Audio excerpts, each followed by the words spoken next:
Zimbabwe, people are now trying to understand why so many young people, in particular students and teachers, are taking their own lives. It's been reported that in our neighbor, the second highest cause of death for people between the ages of 15 and 29 is in fact suicide, which tells you the scale of the problem. Of course, Zimbabwe in the middle of a prolonged and very difficult economic crisis. Very few jobs, if any, for younger people. Noreen Wini-Dari is a psychologist. She's a member of the Zimbabwe Psychologist Association. Noreen, good afternoon to you, and thank you for your time.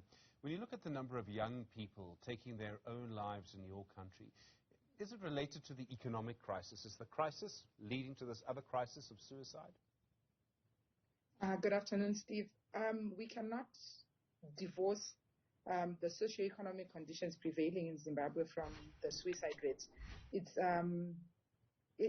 probably impinging also on the factors that are then leading to the suicide, but we cannot separate the two. Yes. What are the other factors? I mean, are there other factors in that society that are leading to this? Right. I think in most cases we would know that suicide is preceded by poor mental health or a mental illness possibly. And unfortunately for Zim, accessibility for mental health services is a bit low, and this limits access for many people who may be needing access to mental health services. And this could also be contributing to the current crisis. So there's just, when someone gets into trouble, something happens, there's just no support for them?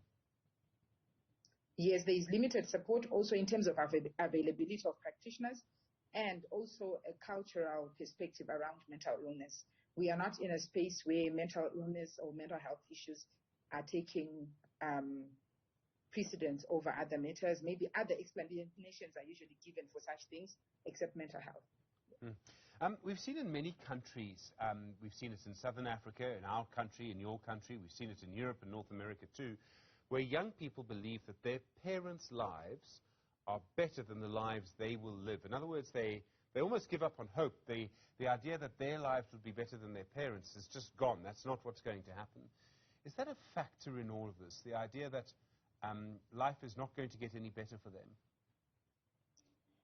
Yeah, we can't, one of the things that you will notice in most cases of suicide, there is a certain hopelessness that takes place before someone commits the actual act of suicide. And we cannot, like I did say, separate the views that those young people continue to have, considering the state of the economy and many other issues that could be happening. And we can also add to this dimension the issues of COVID. You know how it has really exposed most of our governments in terms of their reaction to mental health issues or the service provision around mental health and the social support available to its citizens. So yes, I'm sure most young people are finding themselves in a more hopeless situation, and it is exacerbating their crisis. Ten Diabetes, a former Prime Minister of your country, of course, he told me once in a public platform that Zimbabwe has been a society under stress for so long that it has, he believed, the world's highest divorce rate. I don't know if that's true, but the point he was making is that the stress in society was leading to the breakdown of families. And it would seem to me that there's a relationship between what he's describing, that stress, the breakdown of families, I presume higher rates perhaps of violence as well, and then a high suicide rate. All of these things would be connected to each other. Yes, I think, like I did allude to, the socio-economic conditions prevailing in the country, they contribute. So you'd see that it's happening at multiple levels. Parents are leaving children to go into the diaspora to seek employment. Families are being left, like diaspora orphans. It's quite a common phenomenon happening here. And we would also talk about maybe the families that are still together, loss of income, loss of jobs. All these things are continually happening within the family unit, and the levels of stress that are experienced, whether by caregivers or by parents or by partners, it finds its way to the children. And yes, the poor family relationship is also contributing to one of the biggest scares that we have as a country right now, which is substance and drug abuse.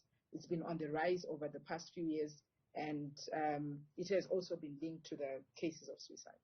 What are the warning signs for people? I mean, what warning signs does a young person sort of maybe display or show before they do something that's very, very serious?